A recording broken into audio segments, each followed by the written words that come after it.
This episode of Tech News Day is sponsored by Manscaped and by Caviar. If you look at the year 2020 and how it has affected people's vocabulary, there's plenty of words to put on that list. Coronavirus, social distancing, super spreader.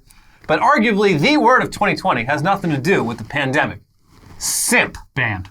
SIMP is, like many slang terms, something that's been around in black culture for a very long time and only recently been adopted into mainstream white culture. And it started picking up steam in the tail end of 2019, but 2020 was truly SIMP's year. Just look at this Google Trends graph showing interest in the word SIMP skyrocket at the beginning of 2020 and peaking in mid-March, presumably when the most people were Googling trying to figure out what SIMP means. And yeah, I keep hearing about this SIMP thing. I better look this up. There's nothing else going on right now in mid-March 2020. Yeah, what else could there be to do? Side note, the fact that mainstream usage of SIMP seems to have started really going up right at the beginning of the year and then peaked pretty much exactly when the pandemic really got serious here in the U.S. is suspicious, to say the least. Makes you think. But we're not sure what to make of it. Realistically, the term SIMP was just a replacement for the word cuck, because it's like, okay, well, that word's getting old. We need a new pejorative for everyone online. Or, sorry, Metal Gear Solid 5 spoilers here, or it's a virus transmitted through language. That could be the case. Anyways, in case you were too busy back in March searching for information about the coronavirus to also search for the meaning of SIMP, Wiktionary lays it out pretty well. As a noun, it describes a person, usually a man, who foolishly overvalues and defers to another person, usually a woman, putting her on a pedestal, basically. As a verb, it describes being especially differential and emotionally vulnerable with a woman, often with the intent of receiving sexual gratification, or to just simply obsequiously praise or admire someone.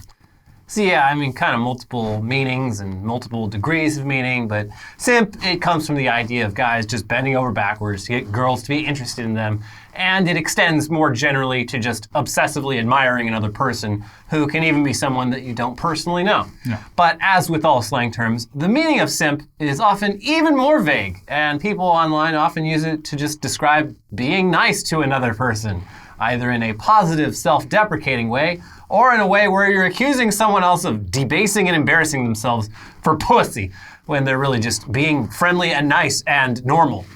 Yeah, it's like it's a replacement for stan. Yeah. But realistically, stan cuck is a simp. Yeah, so it's a derogatory term for anyone online. It's when you're in a Call of Duty lobby and you want to make someone angry.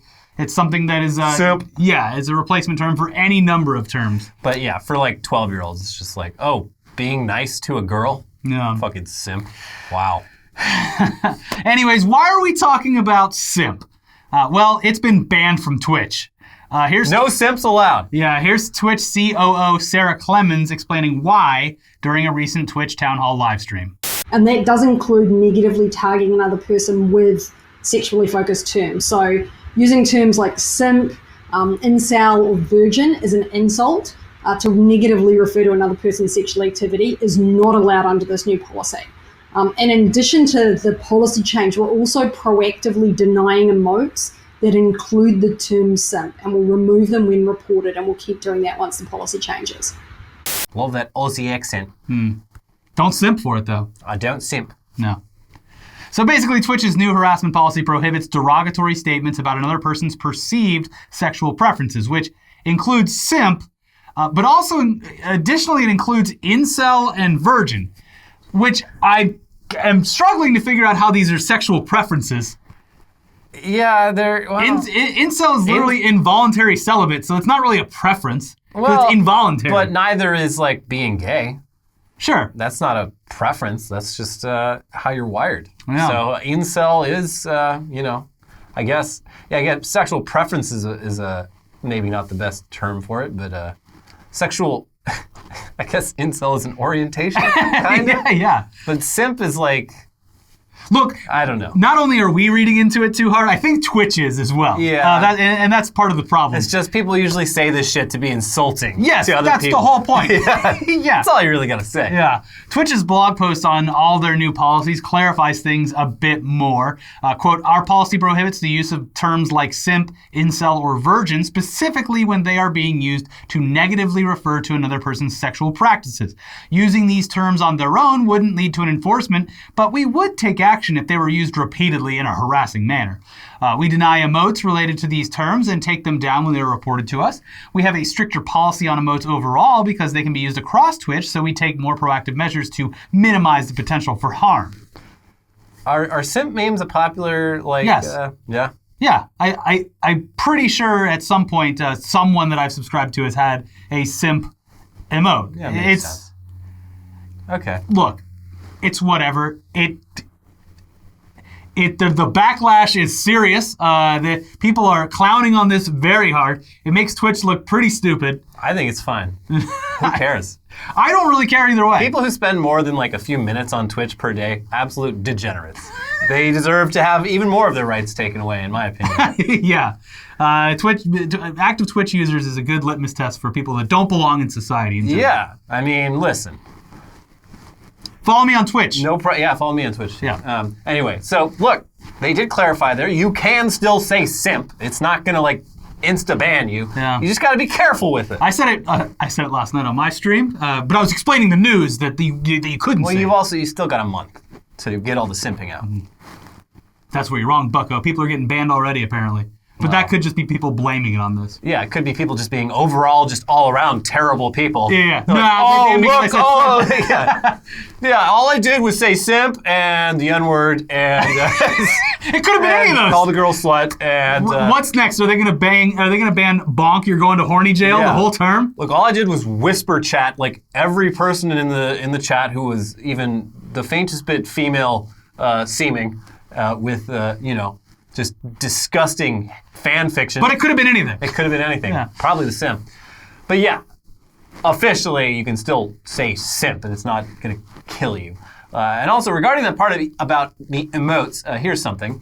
Quote, given its historic and symbolic association with slavery and white supremacist groups in the U.S., displaying the Confederate flag is prohibited. Which, good. Yeah. Get that shit the fuck off my Twitch. The problem is the Dukes of Hazzard channel on Twitch is really going to be struggling to sell those subscriptions now. And yeah, that's in addition to a larger existing ban on just hate symbols in general, which includes obvious shit like references to the Nazis or the Klan. Blackface is also something that's been banned for a while, but yes, they would like you to know that it is still banned. This is still banned. Yeah. Most of it is it's pretty obvious TOS stuff, but this is Twitch, where some of the most degenerate people on earth spend most of their day, and you gotta be very specific with them about what is acceptable behavior. What do you mean this KFC sponsorship could have gone wrong immediately? The big changes seem to mostly have to do with sexual harassment. The notable changes listed in the blog post are repeatedly commenting on someone's perceived attractiveness, even in what you believe to be a positive or complimentary manner, What? is prohibited if there is indication that it's unwelcome, i.e. you've been asked to stop, timed out, or channel banned. What? You look great. You give us the full 360. Come on. Spin around in the chair. I'm giving you a compliment.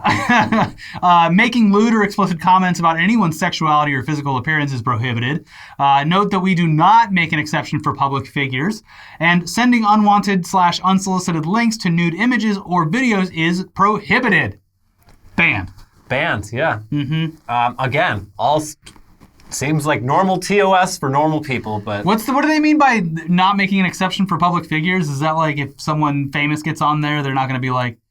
Yeah, because like that's a big defense that comes up in any sort of like fake free speech issue. It's like, they're public figures, you can say whatever you want about them. It's like, the meaning of public figures is so meaningless these days. I'm going to go on here and harass a public figure. Yeah, especially on a platform like Twitch, where it's like, these people they're celebrities, even if most people don't know who they are, they're celebrities. And look, like 9 times out of 10, when an actual real-life celebrity decides they want to do a stream on Twitch, they get like 30 viewers. Yeah, it's always satisfying. Yeah, so it's more personal. They get like 30 viewers, and that's because they went through like an entire PR firm to like teach them how to do Twitch right. And the first 30 minutes is figuring out what's going wrong with their OBS. Yeah.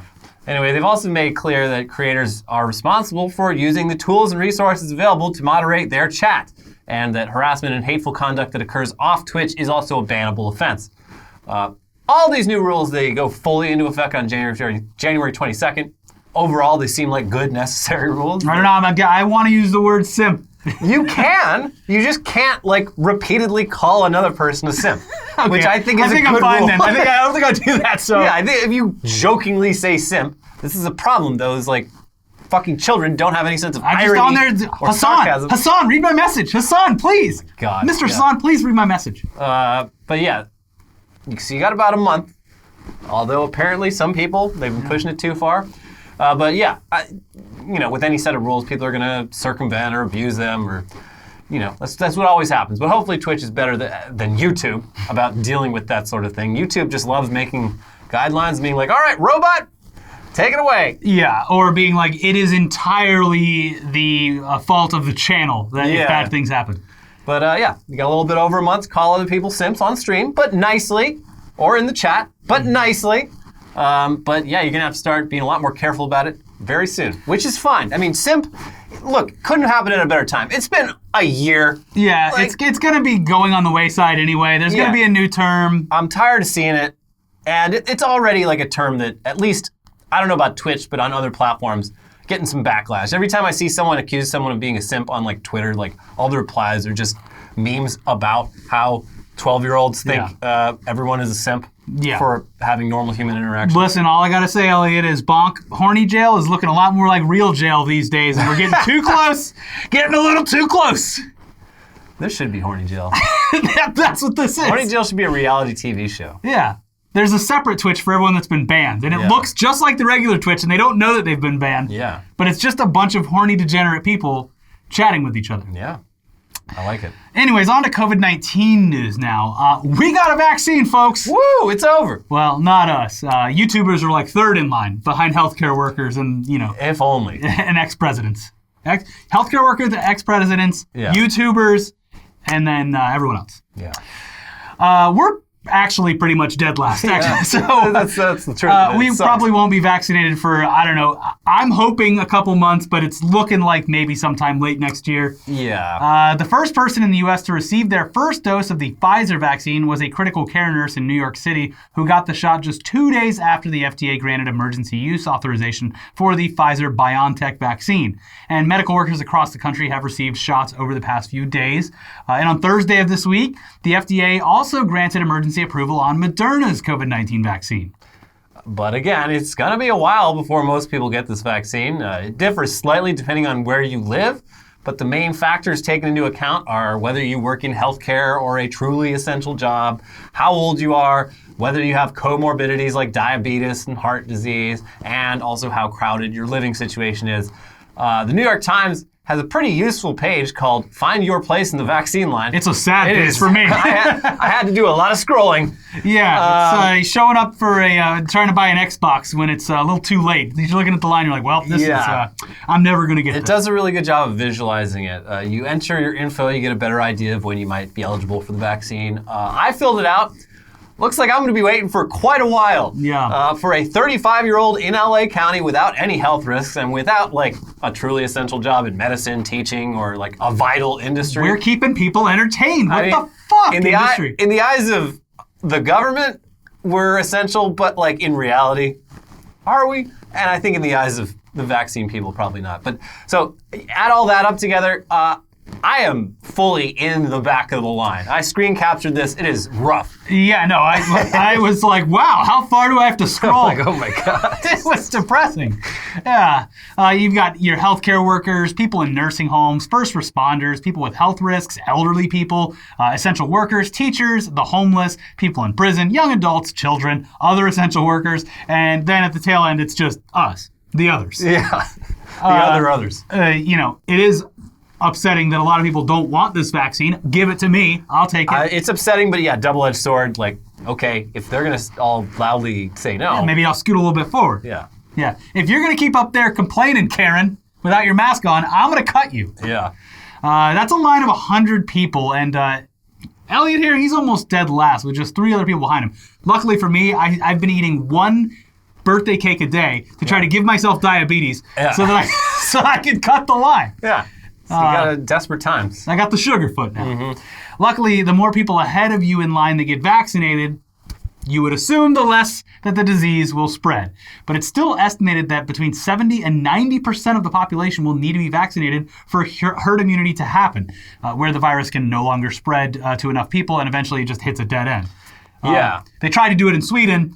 They tried to do it the natural way, and now the king of Sweden's like, hey, just officially, I never talk about anything. My role is symbolic. I show up at events and cut ribbons, but we fucked up pretty bad, didn't we? Horty-gorty, I am sorry. Yeah. Anyway, Merry Christmas. But yeah, so you're going to need the vast majority of the population to be vaccinated for herd immunity to happen. Unfortunately, right now, between 30 and 50% of the country does not want the vaccine, which is maybe good for those of us further back in line, but it's terrible for actually ending the pandemic because that means there's still going to be enough people around for the virus to just keep going back and forth forever. And it's not even just anti-vaxxers. A lot of people seem to think that these vaccines were rushed, which understandable, I guess, because they kind of were, but that's due to the priority of the situation. The entire Earth was focused on this. Yeah. And also the fact that they were able to piggyback off of previous vaccine research for the SARS and MERS outbreaks over the course of like 20 years. Those viruses were very similar to the current virus, so they didn't have to start from scratch. Yeah. They had a lot of the work done already. But another big concern people have is that the vaccine will get them sick, which is also, kind of true. A lot of people involved in the trials apparently felt like absolute shit for about a day. But hey, that's still better than actually having COVID-19. And there's a small chance, as seen in previous mass vaccinations for stuff like H1N1, for a statistically tiny number of people to develop serious side effects. Now, hopefully that doesn't happen, but it certainly could. The fact remains, though, that we're dealing with over 200,000 new cases per day and around 2,500 deaths per day in this country. And that shows zero chance of slowing down without mass vaccination. There are no beds left in the hospitals. In Los Angeles and Orange County, there are 0 ICU beds left. Yeah, no ICU beds left. They think like 1% of the total population in Southern California has COVID right now. 1 in 80. Yeah, it's bad. It's bad. And this train has no brakes. Line go up. Not only does the train not have brakes, it is going downhill. It is catching up speed. Yeah, and it's on fire. Yeah, and it's about to hit the ravine. Yeah. And fly completely off the tracks. Anyways, we've got some more news for you today, but first, this episode is sponsored by Manscaped. Are you looking for the ultimate stocking stuffers this holiday season? Well, look no further, because Manscaped has the tools to make you win this year's stocking stuffer competition. Manscaped is the only brand dedicated to below-the-waist grooming and hygiene products, and great news, they just released their products across Europe, Canada, and Australia. Hey, there you go, all of our European, Canadian, and Australian viewers. It's finally your time to support the show. It's happening. Some of these prime stocking stuffers, they include the Crop Preserver Ball Deodorant. I'm just thinking about, like, all those other countries, they're not as, like, repressed with their sexuality as America. It's much more, it's a cooler gift to give to your father or your brother or your husband or anything. Yeah. Shave it up. Your teacher. Maybe not the teacher. Look, the Crop Preserver Ball Deodorant, it also comes with this. The name speaks for itself. Then there's the Crop Reviver Ball Toner. It's a spray-on toner that will give your balls a little slice of heaven with their aloe vera and hazel extracts. And there's the Crop Cleanser Body Wash, a full body wash that you can also use on your hair. Just one bottle. It's simple. Crop Mop Ball Wipes. You never know when an opportunity strikes, so you might as well be prepared. Just keep them with you. Yeah. Keep them in the glove box. The Foot Duster Foot Deodorant. This is designed to keep the stankiest feet smelling fresh. The Shears 2.0 Luxury 4-Piece Nail Kit. I love this. It's great. I use it.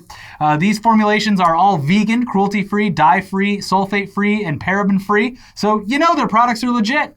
Then there's the bigger guns. The Weed Whacker Nose and Ear Hair Trimmer, which provides proprietary skin-safe technology to get rid of those nasty little nose hairs. And let's not forget about the best trimmer for your butt, balls, and body. The Lawnmower 3.0 trimmer offers a replaceable ceramic blade with advanced skin-safe technology that helps reduce grooming accidents. Get 20% off plus free shipping at manscaped.com/TechNewsDay. Whether it's for you, your partner, your dad, your brother, your friend, Your teacher. get them something that they will actually use, and it's almost sure to get a laugh. Again, that's 20% off plus free shipping at manscaped.com/TechNewsDay. Be the ballsiest gift giver this year with Manscaped. And Mr. Thompson, your feet stink. Are you a bad enough dude to get the stinky foot wipes and give those to someone for Christmas? Hey, Dad, here's some ball wipes. Go wipe your balls, Dad. Are you hungry? This episode's sponsored by Caviar. Cooking is great, but sometimes you just don't feel like doing it. That's like me tonight. I'll probably use the Caviar app. Yeah. Or it's maybe a Friday, you want to relax. It's a busy Monday, whatever the case may be. For those kind of days, get the Caviar app and get the best local restaurants delivered right to your door. Caviar, it's all about great restaurants. That's why you'll find the best spots in your neighborhood right when you open the app.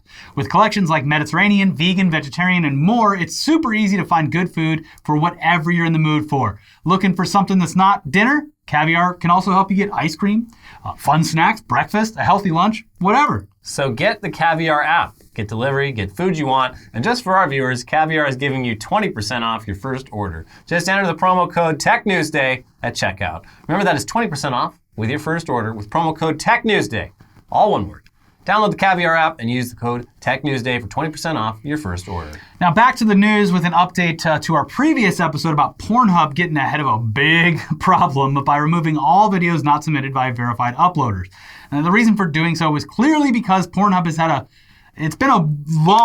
long history of being a sanctuary for revenge porn, underage porn, and rampant copyright infringement. And recent attention to this from the media and from governments looked like it was heading towards some sort of crackdown. So they got ahead of it. Pornhub still not out of the clear yet, as evidenced by a new lawsuit that might be the first of many. Yeah, so some background. For a little over a decade, a production company called Girls Do Porn raked in a ton of money creating videos that turns out involved pretty disgusting amounts of coercion and lying. Under fake company names, they would hire young, financially desperate women for modeling gigs, fly them out for the shoot, and then once they were in a hotel room, alone with the production, they would reveal that the gig was actually for full-on porn. Yeah, and they're in a location they're not familiar with, away from not their hometown. And then they'd apply the pressure. They'd be like, "Come on, it'd be really messed up if you backed out of this after we flew you all the way out here, put you up in a nice hotel. Also, we're literally your only way back home. So, I mean, what are you gonna fucking do?" Pretty fucking gross. They then they offer more money, and they promised that the videos would only be sold to private buyers and on DVDs in foreign countries, but that was of course a lie. They ended up on all the top porn websites, including Pornhub, who actually had an official partnership with Girls Do Porn for a while. Yeah, a lot of this seems like a pretty obvious scam when you lay it out, but it's still fucked up and highly deceptive. The owner of Girls Do Porn fled the country after he was charged with a bunch of crimes, including sex trafficking and production of CP, and is currently on the FBI's most wanted list, and his collaborators are also looking at serious jail time. In the civil courts, 22 women featured in the videos won nearly $13 million in damages and ownership rights to the videos earlier this year. So it's unsurprising that all this legal trouble has finally made its way to MindGeek, parent company of Pornhub, which hosted many of these videos. Yeah, so from this legal complaint, quote, "As early as 2009 and definitely by fall 2016, MindGeek knew Girls Do Porn was trafficking its victims by using fraud, coercion, and intimidation as part of its customary business practices to get the women to film the videos. Despite this knowledge, MindGeek continued to partner with Girls Do Porn, never bothering to investigate or question its business partner regarding the mounting evidence of sex trafficking that MindGeek received. MindGeek continued its partnership with Girls Do Porn until October 2019, when the Department of Justice shut down Girls Do Porn by arresting and indicting its principals. At this point, there was no longer a company left for MindGeek to partner with." The complaint also states that victims repeatedly contacted MindGeek about Girls Do Porn's fraud and coercion, asking for videos to be removed, and that even after Girls Do Porn was shut down, Pornhub continued hosting their videos until as recently as this week. From the complaint, MindGeek knew it was partnering with and profiting from a sex trafficking venture for years. MindGeek also knew of the significant harassment and trauma Girls Do Porn's victims were enduring by its continued publication of the victims' videos. MindGeek simply did not care and continued to partner with Girls Do Porn until it was no longer profitable because of the indictments and arrests. MindGeek's actions were malicious, oppressive, and taken in reckless disregard of the plaintiff's rights. Plaintiffs are therefore entitled to punitive damages against MindGeek to punish MindGeek for its reprehensible actions and to deter others from acting similarly in the future. Yeah, they're looking for some serious coin. Although there's a lot of people involved in this. Yeah, and it's like, I mean, this is just, Girls Who Do Porn's like the big one, and this has been going on for like years, but like, if this succeeds, like, I feel like Pornhub is just going to get buried in like similar lawsuits that maybe aren't as like huge, but like, I mean, they're liable for a lot of shit probably over the years. Anyways, in some other much less depressing lawsuit news, the U.S. government's recent actions taken against big tech companies for alleged antitrust violations now includes a new lawsuit against Google brought by the Attorneys General of Texas and 9 other states over Google's ad business. The lawsuit accuses Google of not only having an illegal monopoly of the online ad business, but also of making some sort of unlawful agreement with Facebook, its biggest competitive threat, I guess, to like, you know, split the earnings or whatever. Google's also facing a separate antitrust lawsuit brought by Lyrics website Genius and news website The Nation over the lack of competition in online ads. And on Thursday, 30 states filed another antitrust lawsuit against Google, alleging that Google intentionally hid smaller, more specialized search websites from its search results and made exclusive deals with phone makers to prioritize Google search over its search rivals. So yeah, these lawsuits, they just keep coming. Yeah. When it rains, it pours. This antitrust shit, I never thought it would, never thought we'd see anything come of it. Yeah. But this last couple months, been pretty wild. Any news on the Fortnite Apple front? No. Any weirdly, news on the TikTok front? I don't think we'll be hearing about TikTok at all anytime soon. Yeah. They're locking that TikTok lawsuit up in a big wooden box and wheeling it into the archives. And yeah. Oh, Mr. Trump, we've still got top men on the TikTok case. Don't worry, Mr. Trump. Top men. We'll get it handled. It's your last wish as president, and we will get it handled. Anyways, that's it for this week's episode of Tech News Day. We'll be back soon with, of course, a new episode of News Dump and then some Weekly Weird. And just a heads up, next week we're probably going to have a couple episodes, some year-end content, and then we're taking a little break at the end of the year, just to keep you guys informed there. You should take a break too. Yes, it would be nice. Just go to sleep for a while. Yeah, there's a lot of Stay TV, inside. a lot of TV, video games. I have so much to catch up on. Yeah. So yeah, just a heads up there. In the meantime, check out our most recent episodes over here. There's a new episode of Weekly Weird News. There's an episode that talks about Cyberpunk 2077 and the more overarching stuff about the Pornhub lawsuits and their website being half deleted, basically. So check those out, and we'll see you next time. Bye-bye. Bye.